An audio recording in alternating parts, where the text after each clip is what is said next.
Élu, lorsque Dieu te dit « Ne réponds pas maintenant, moi-même je recouvrerai cette dette », il ne t'invite pas à devenir cruel, passif ou consumé par la vengeance. Il t'appelle à te détourner de la réaction qui a volé ta paix. Tu as ressenti la pression de t'expliquer, de défendre ton nom, d'envoyer un message de plus, ou de faire comprendre à quelqu'un ce qu'il t'a fait. Tes mains ont peut-être plané au-dessus du téléphone, tandis que ta poitrine se serrait et que tes pensées répétaient la réponse parfaite. Mais il y a une différence entre le silence qui vient de la peur et le silence qui vient de l'obéissance. La question n'est pas seulement de savoir si tu dois répondre. La question plus profonde est celle de ce que ta réponse produirait en toi. Si tu sens que cette saison compte, mais que tu ne peux pas nommer s'il s'agit de clôture, de préparation, de redirection ou de libération, le Secret Calendar of the Chosen peut t'aider à reconnaître la saison que tu vis et à comprendre pourquoi elle semble si significative. Pour y accéder, va maintenant en haut des commentaires et clique sur le lien dans le commentaire épinglé. Tu n'as pas besoin de l'acheter pour recevoir la grâce, mais il peut donner un langage à ce que ton esprit a essayé de comprendre. Pour l'instant, pose le téléphone un instant et remarque ce qui se passe lorsque tu cesses d'essayer de recouvrer une dette qui n'a jamais été confiée à tes mains. Il y a un épuisement particulier qui vient du fait d'être mal compris par quelqu'un qui a déjà décidé de te mal comprendre. Tu peux continuer à travailler, à répondre aux questions ordinaires, à préparer les repas, à traverser des rues familières et à sourire quand c'est nécessaire, tandis qu'une conversation non résolue reste ouverte au fond de ton esprit. Elle te suit jusque sous la douche et s'assoit à côté de toi dans le calme avant le sommeil. Tu peux te réveiller avec la mâchoire serrée parce que ton esprit a argumenté toute la nuit. Le corps se souvient de l'effort de se défendre, même lorsque la pièce est paisible. Chaque notification peut ressembler à une convocation, et chaque silence peut ressembler à une autre insulte. Pourtant, l'instruction « ne réponds pas maintenant » peut concerner moins l'autre personne que le fait de te sauver de la version de toi-même qui apparaît lorsque tu es provoqué. On ne te demande pas de nier ce qui s'est passé. On t'invite à refuser la croyance que la riposte immédiate est la seule preuve que tu as encore de la dignité. Le titre n'est pas une garantie qu'un paiement visible, une excuse publique ou un renversement dramatique se produiront un jour particulier. C'est une lentille dévotionnelle pour reconnaître que la justice n'exige pas toujours que ta voix porte tout le fardeau. Parfois, l'invitation de Dieu est de faire une pause assez longue pour séparer la vérité de l'adrénaline, la responsabilité du ressentiment et l'action sage du besoin d'être vindiqué immédiatement. Tu peux apprendre à reconnaître quand une réponse est nécessaire, quand une limite suffit, quand la documentation est plus sage que l'argument, et quand la distance protège ce qui est encore tendre en toi. Tu peux aussi découvrir que l'abandon n'est pas la même chose que de faire semblant que le mal était acceptable. La foi peut inclure la sagesse pratique, le conseil honnête, la protection légale et un refus clair de retourner à un schéma malsain.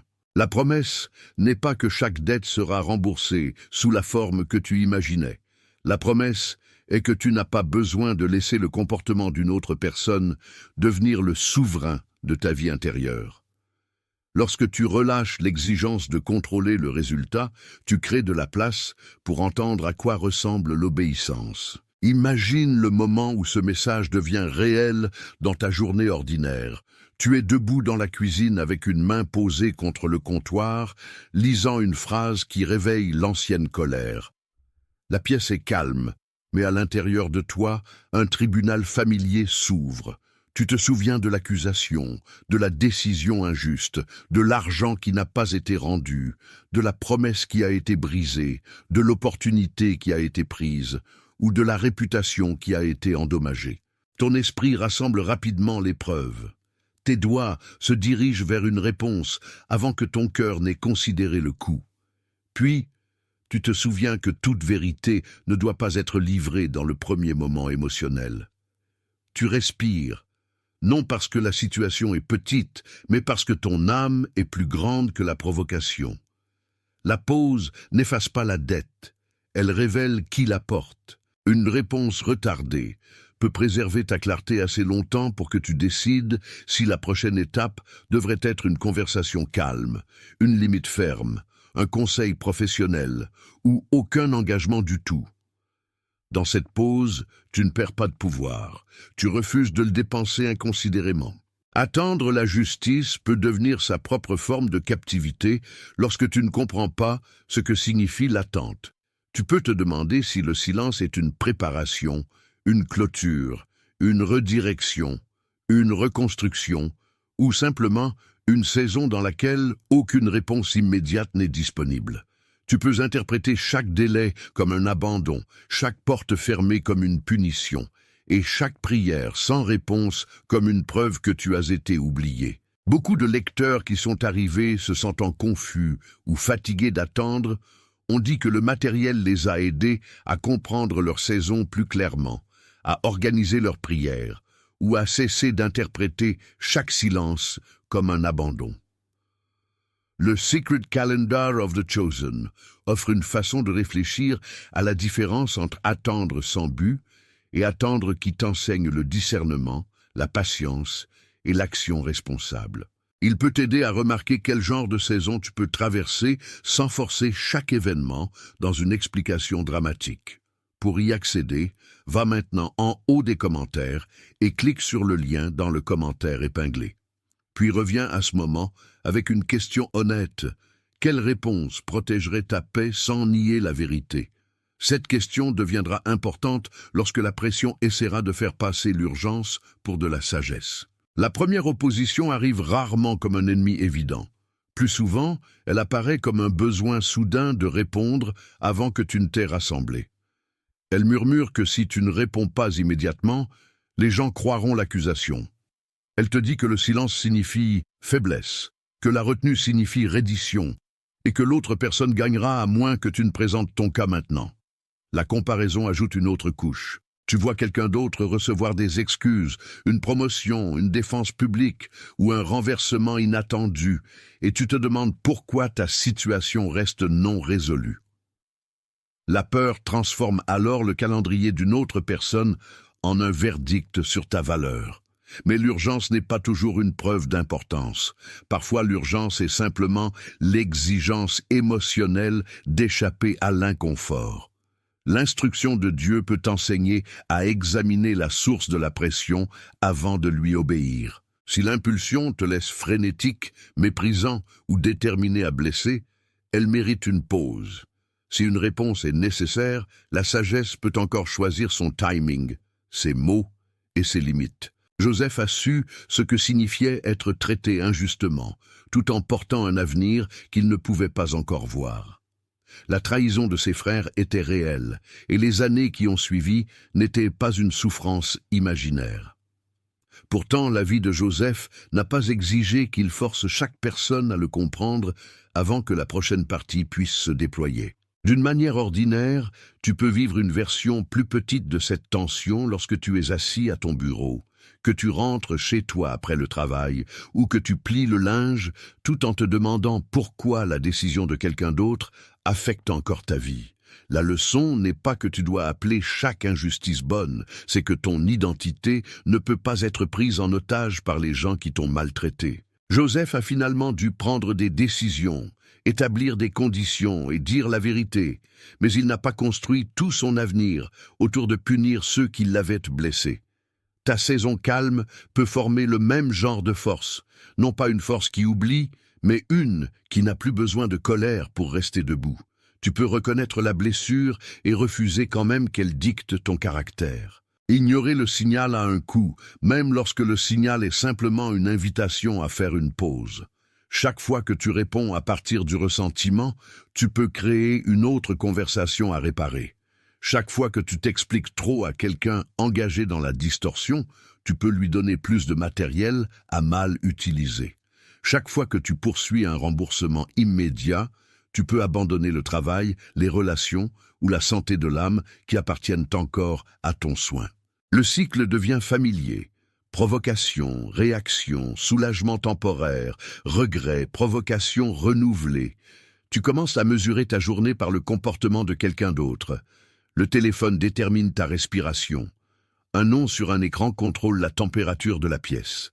L'instruction de Dieu d'attendre peut interrompre ce cycle avant que ta colère ne devienne une identité. La pause n'est pas destinée à te faire tolérer l'exploitation. Elle est destinée à t'empêcher de confondre accès et obligation. Tu peux fermer une conversation sans fermer ton cœur à la sagesse. Tu peux chercher la justice sans faire de la vengeance ton occupation quotidienne. Ce que tu refuses de répondre aujourd'hui peut préserver la personne que tu deviens demain. C'est pourquoi le titre importe. Ne réponds pas maintenant. Moi-même, je recouvrerai cette dette. Que cette phrase devienne une limite contre la panique, non pas une arme contre une autre personne. Elle ne te dit pas d'abandonner le discernement ou d'ignorer les conséquences pratiques. Elle te rappelle que la comptabilité la plus profonde d'une vie est au-delà de ton contrôle et que ta tâche est de rester fidèle à ce qui a réellement été placé devant toi. Si ce message te rencontre à un seuil entre la riposte et la retenue, tape les mots 888 dans les commentaires comme une simple confirmation que tu choisis une réponse plus sage, puis reviens à la narration. Le nombre n'est pas une formule spirituelle, et tes mots tapés ne forcent pas un résultat. Ils peuvent simplement marquer le moment où tu reconnais que la paix peut exiger une pause. Tu peux encore avoir besoin d'envoyer un message nécessaire plus tard, de contacter une autorité appropriée ou de protéger tes ressources. Mais tu n'as pas besoin de répondre à partir de la partie la plus blessée de toi-même. La racine de cette lutte peut être plus profonde que la colère. Parfois tu continues de revenir au même argument parce que tu demandes à une autre personne de te donner l'identité qu'elle t'a prise.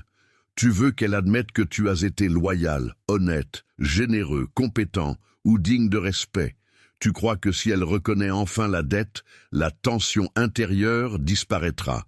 Ce désir est compréhensible, mais il leur donne une autorité continue sur ta paix. Le schéma central n'est pas que tu te soucies de la justice. C'est que tu as commencé à croire que la justice doit arriver par leur reconnaissance, avant que tu puisses avancer. C'est ici que le commandement d'attendre devient personnel. Dieu peut séparer ton obéissance de la réponse de l'autre personne. Il peut te montrer à quel point tu échanges le repos contre l'explication et la clarté contre la possibilité d'être validé. La dette peut être réelle, mais ton besoin d'être reconnu par le débiteur peut devenir une autre chaîne. La liberté commence lorsque la vérité reste vraie, même avant que la personne qui l'a niée ne soit d'accord. Tu peux reconnaître la différence entre ton raisonnement, ta réaction corporelle et ton discernement spirituel. Le raisonnement demande ce qui s'est passé, ce qui peut être vérifié, quelle protection est nécessaire et quelles conséquences peuvent suivre. Ton corps peut réagir avec de la chaleur au visage, une respiration superficielle, un pouls accéléré ou un estomac lourd. La reconnaissance spirituelle est plus calme. Elle ne retire pas nécessairement le deuil, mais elle peut apporter une conscience stable que tu ne devrais pas agir par vengeance. Ces trois expériences peuvent arriver ensemble, alors ne traite pas chaque sensation forte comme une instruction divine. Une décision calme peut encore impliquer des mots fermes, une limite difficile peut encore être fidèle. Si tu te sens submergé, cherche le conseil de quelqu'un de digne de confiance et quand c'est approprié, obtiens un conseil professionnel ou légal. Le but n'est pas de qualifier chaque mouvement intérieur de surnaturel. Le but est de devenir honnête sur ce qui te conduit.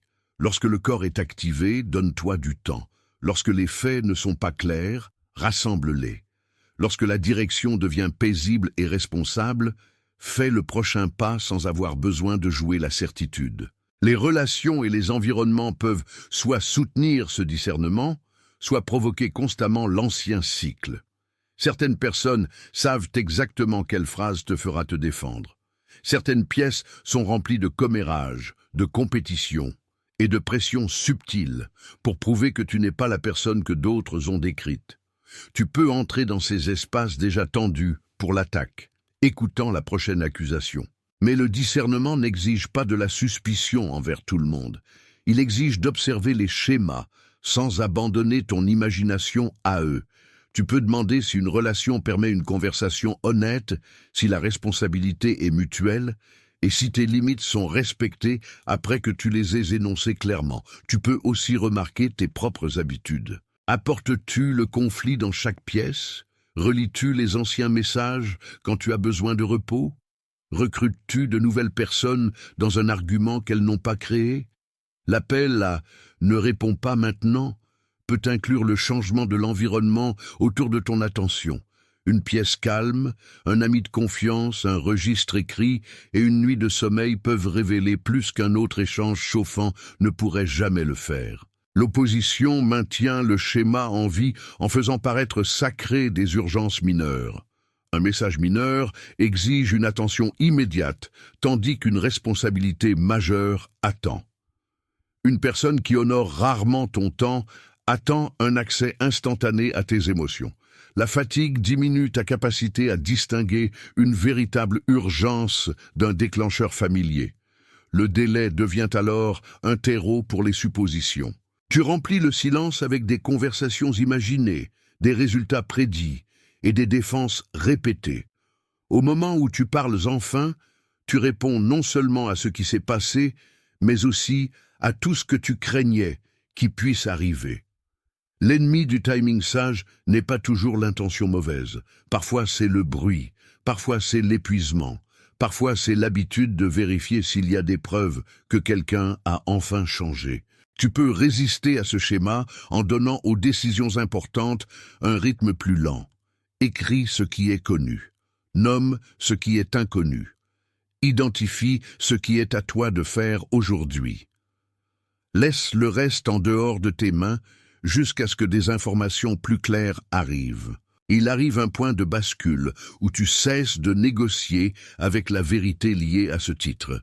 Tu peux réaliser que la personne qui t'a blessé n'a pas besoin d'une autre explication soigneusement élaborée avant que tu établisses une limite. Tu peux réaliser que le silence n'est pas toujours une absence de courage. Parfois, c'est le refus de laisser une autre personne choisir ta posture émotionnelle. Tu peux faire le deuil du fait que la responsabilité ne peut pas être forcée. Tu peux aussi ressentir du soulagement parce que tu n'attends plus une phrase particulière pour te libérer. Le point de bascule n'a pas besoin d'être dramatique. Il peut se produire pendant que tu supprimes un brouillon, que tu fermes une porte, que tu annules une réunion inutile, ou que tu choisis de dormir au lieu de continuer l'argument dans ton esprit. L'instruction de Dieu peut devenir plus claire lorsque tu cesses de demander « Comment puis-je les faire payer ?» et que tu commences à demander « Qu'exigerait la fidélité de moi maintenant ?» Cette question n'efface pas la dette. Elle transfère le fardeau du jugement ultime loin de ta perspective limitée et ramène ton attention à la vie qui t'est encore confiée. Imagine une lettre scellée reposant dans un endroit sûr. Elle contient les faits, le deuil, les noms, les dates, les promesses et les dommages que tu as portés trop longtemps. Tu sais que la lettre existe, mais tu n'es pas obligé de continuer à l'ouvrir chaque heure pour prouver que le contenu est réel. Le sceau représente la limite entre ce qui a été confié à Dieu et ce qui reste ta responsabilité. Tu peux encore garder des dossiers, poursuivre des recours légitimes ou parler quand le silence créerait un danger. Mais le travail émotionnel de présenter répétitivement ton cas devant un public peu disposé peut s'arrêter. La lettre n'est pas jetée. Elle est préservée sans régner sur la pièce. Lorsque tu te réveilles et que tu sens l'ancienne accusation presser contre ton esprit, tu peux te souvenir que toutes les dettes n'ont pas besoin d'être recouvrées par tes mains. Ta tâche est de garder le sceau, de protéger ton intégrité et d'attendre assez de clarté pour agir sans trahir ta paix.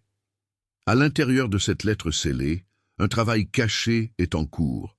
La vérité est préservée de la distorsion créée par des arguments répétés. Tes motifs deviennent plus clairs parce que tu ne les polisses plus pour l'approbation de quelqu'un d'autre. Tu apprends quelle partie de la situation exige une action et quelle partie exige l'abandon. Le papier ne change pas parce que tu le fixes. Le contenu devient utile lorsque tu peux le lire sans être ramené au moment original. De la même manière, ton histoire peut se former sous la surface, pendant qu'aucune explication publique ne se produit. Tu peux gagner en patience, en sagesse financière, en limites émotionnelles, en conscience légale ou en une compréhension plus honnête de la relation. Rien de tout cela ne t'exige d'appeler la trahison une bénédiction. Cela signifie que tu permets au sens d'émerger sans le précipiter. Ce qui est caché n'est pas nécessairement oublié.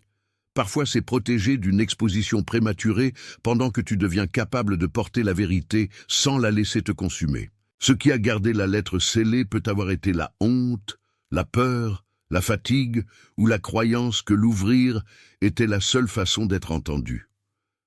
Peut-être as-tu craint que si tu arrêtais de te battre, l'autre personne contrôlerait l'histoire. Peut-être avais-tu appris à égaler explication constante et responsabilité.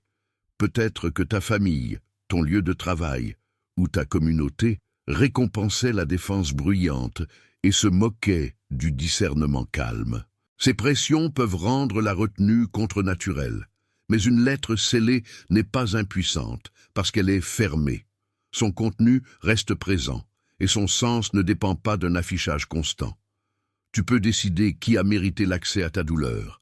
Tu peux refuser de placer des informations sacrées dans des mains négligentes. Tu peux dire la vérité à une personne sûre et refuser quand même de discuter avec quelqu'un qui utilise chaque conversation comme une autre occasion de te blesser.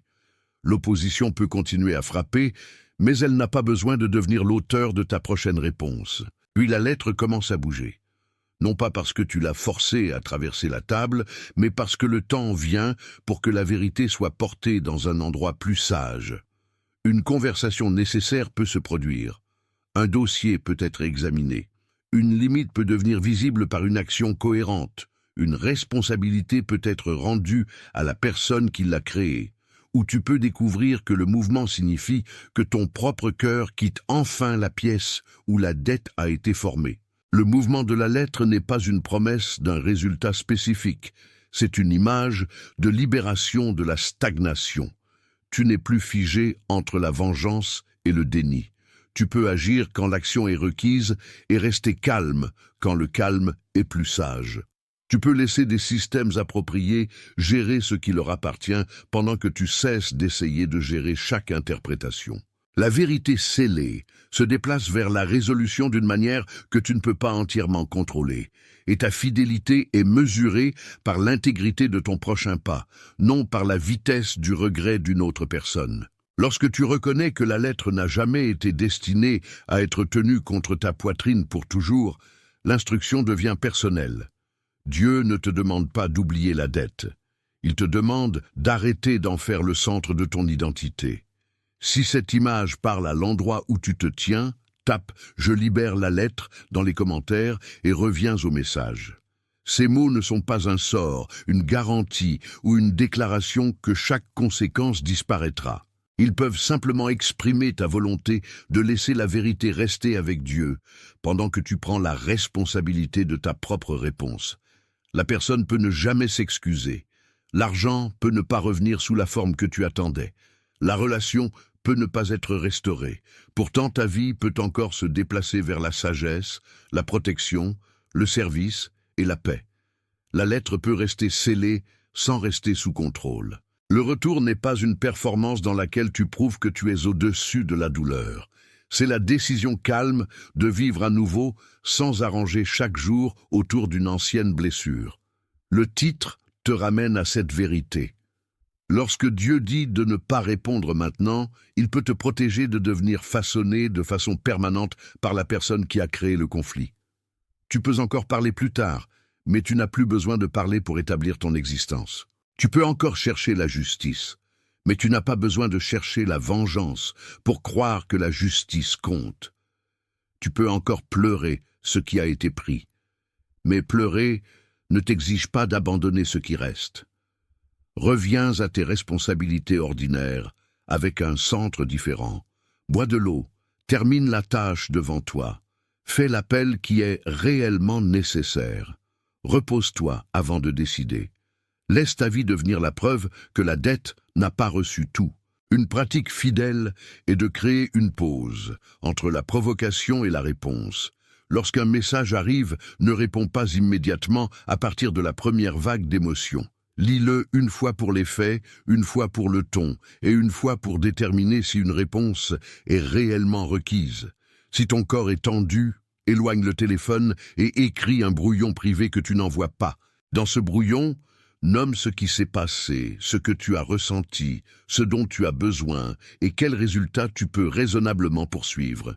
Puis, retire les phrases conçues seulement pour punir. Cet exercice ne garantit pas que l'autre personne deviendra raisonnable. Il te donne une chance de devenir clair. Après la pause, tu peux choisir une limite courte, une conversation programmée, un canal formel ou aucune réponse. Ton silence ne doit pas être négligent. Il doit être assez délibéré pour que tu puisses vivre avec lui quand l'émotion se sera apaisée. Une seconde pratique est de diviser la dette en 3 parties, ce qui appartient à l'autre personne, ce qui appartient à un processus légitime et ce qui appartient à ta propre guérison. L'autre personne peut devoir des excuses, un remboursement, une correction ou un comportement changé. Un lieu de travail, une institution, un tribunal ou un médiateur de confiance peut avoir besoin de gérer certains faits. Ta guérison peut exiger le deuil, le conseil, la prière, de nouvelles routines, et la permission d'arrêter de revisiter les mêmes preuves. Ces catégories t'empêchent de demander à la prière de remplacer l'action ou à l'action de remplacer l'abandon. Tu peux écrire chaque partie sur des pages séparées et les examiner quand tes pensées commencent à tout mélanger. Le but n'est pas de contrôler la comptabilité de Dieu, c'est de restaurer ton intendance. Lorsque tu sais ce qui est à toi, tu peux le faire fidèlement. Lorsque tu sais ce qui n'est pas à toi, tu peux le poser sans faire semblant que cela n'a jamais compté. La protection peut ressembler à une pause, une porte fermée, un rythme changé, ou une conversation qui se produit maintenant seulement par écrit. La miséricorde ne signifie pas toujours un accès renouvelé. Parfois, la miséricorde envers toi-même signifie refuser de continuer à offrir ta paix à quelqu'un qui la traite comme une ressource qu'il peut dépenser. Une porte fermée n'est pas automatiquement une punition, et une porte ouverte n'est pas automatiquement une faveur. Le discernement demande ce que le schéma a produit et ce qu'un accès continu produirait probablement. Tu peux avoir besoin de changer des mots de passe, de séparer des finances, d'impliquer un professionnel qualifié ou de dire à une personne de confiance ce qui se passe. Ces étapes pratiques ne contredisent pas la foi. Elles peuvent être des expressions de sagesse. En même temps, les limites ne doivent pas devenir des punitions secrètes conçues pour provoquer une réaction. Qu'elles soient claires, proportionnées et cohérentes. Lorsque Dieu porte la comptabilité finale, tu es libre d'arrêter de monter ton propre tribunal dans chaque conversation. La décision devant toi peut être simple, même si les émotions ne le sont pas. Choisis une réponse qui refuse la vengeance et protège la vérité. Cela peut être d'attendre jusqu'au matin avant de répondre. Cela peut être d'envoyer une phrase factuelle au lieu d'une longue défense. Cela peut être de demander conseil avant de signer, de prêter, de retourner ou de confronter. Cela peut être de mettre fin à un schéma qui a répétitivement drainé ton attention. Ne confonds pas une décision simple avec une décision facile. Tes anciennes habitudes peuvent protester parce qu'elles ont été construites pour te faire sentir préparé pour la prochaine blessure. Mais la préparation n'est pas la même chose que la paix.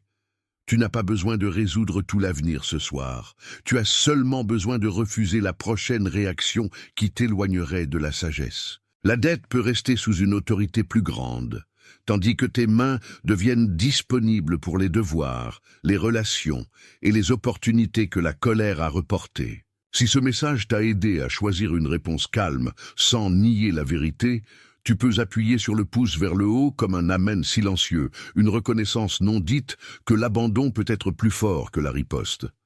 Laisse ce petit acte rester entre ton cœur et Dieu, sans le transformer en un marché ou une preuve publique. puis ramène ton attention à la vie devant toi, parce que le but de ce message n'est pas de te garder à regarder un conflit, c'est de t'aider à arrêter de le nourrir avec ton imagination. La paix grandit par des choix répétés, et l'un de ces choix peut être de refuser de